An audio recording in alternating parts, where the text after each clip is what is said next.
Hi guys! Let me take you inside our condo unit.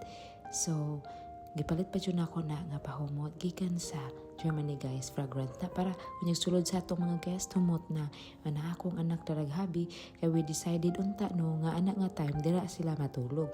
Pero kay nalimot man akong habi sa iyang toothbrush ra hinungdan ning uli siya ug gidala niya akong mga anak kay para daw maka-focus ko sa buhaton nako diha before me manglarga. Kani akong mga gipang pilo guys, mao ni ang mga nagamit last few days kay supposed to be upat ra ka buok ang ato ang guest nga normal booking, pero kay ang akong guest 7 man ka buok nag-add on sila og 400 pesos per head and daghan-daghan jud kayo ang mga labunon ana. Then after ana guys, gipanghapyod na nako ang ato ang bed kay para ready na siya sa next booking kay naa naman po tay guest. So sa ato pa kana ako anang gipang ready na din dapita ang duha jud ka bed kay para sure jud nato nang ato ang mga pillow din ha nga arrange jud na og taman kay para unyag sulod sa atong guest ba ganahan gyud kay sila di gyud sila magmahay. I don't know pero maulaw jud ko guys or ako lang baning usi kaysa nga tanan kay anad po kay kumang usi-usi unyag kana manulod bituming mga hotel, manulod mig Airbnb. So arte jud kaayo ko. Magsige po kog check mao na nga murag nadala pud nako siya karon ba nga ako na karon na ang magparenta.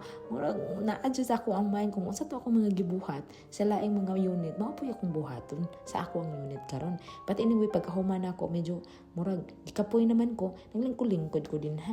Nagmuni-muni ba, nagunahuna, unsa na po'y buhaton and syempre naglista na po kong mga laing idea nga unsay buhaton nato next ana. Pero maskin arte kaayo ko guys sa lain nga mga hotels o sa lain nga mga unit kung asa mi muin dili kung na ako'y makita nga maot na ako makita nga dili perfect dili na ko sila hatagag bad recommendation no. Kaya I know they tried their best maskin dili kayo nindot oo maskin dili kayo limpyo as we expected no, but di walay perfect.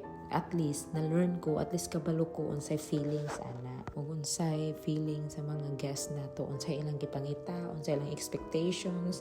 But it's depend yun no, kung barato ra like sa ato ang condo karon barato ra man ta, we cannot expect like 5-star hotel but it's look like di jud ta maulaw no diring dapit pamaligya gyud nato ni. After ana guys medyo ganahan ko maminaw og music ito nga giun po na ako kay para ganahan ta magmuni-muni yan nakakita na po ko doon abog sa kilid-kilid guys ambot na lang yun na ako muna nga ako ana pong gisilhigan so muna nga ako nga silhigan tanibi so, gamay ra bigod kay isa nga tanan mga buhok-buhok ra po na ako nangahulog di ana and after ana guys na ako gipaabot nga pagkaon so sa akong friend pagkataod-taod mo to nga naabot na ang pagkaon di mo na nag TV marathon ako na guys nag-feel gin ako ra usa din ora po ko nahadlok kay ngano mahadlok man tang daghan man tag silingan pwede ra man ta manoktok og naay ungo chalang joke ra na guys pero lami kayo nang akong gikaon guys kay dili man ako'y galuto gidalaan ra ko ana kay kuan ka nang naingnan ko nga nagluto siya makaroni and himpalit ra pud ko guys lami kay sa nga tanan labaw nagigutom ka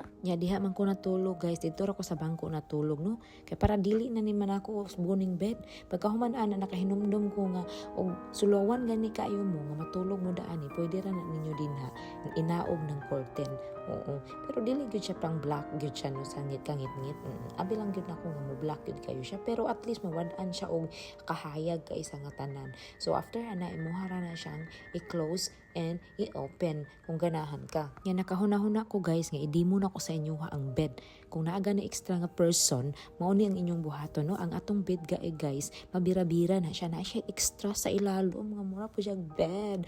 Oo, sa para komportable kayo na ang ato ang extra person, ang inyong buhaton is inyong lang ng hawanan diyan ha, ug inyong birahon ng ato ang bed din ha sa ilalom. Para ready to sleep na pod mo no, para maganahan pod kaayo mo. Kay kana nga bed guys, is same na siya sa babaw mura po na siya na ay kuan din ha oo na ay koton-koton o charot lang murag na ay kuan ba foam oo same ra ako pong gisulayan kung unsa jay feeling so feeling bed gid siya guys same ra gid siya sa atong bed nga sa babaw so mao na nga paghuman ana ako na po nang gibalik no kay lisod pog dili nato na ibalik di ana ha. After ana guys nag final retouch nako sa ato ang video para makita gyud ninyo og taman kung unsay view sa sulod. So salamat sa pagtan-aw till next time.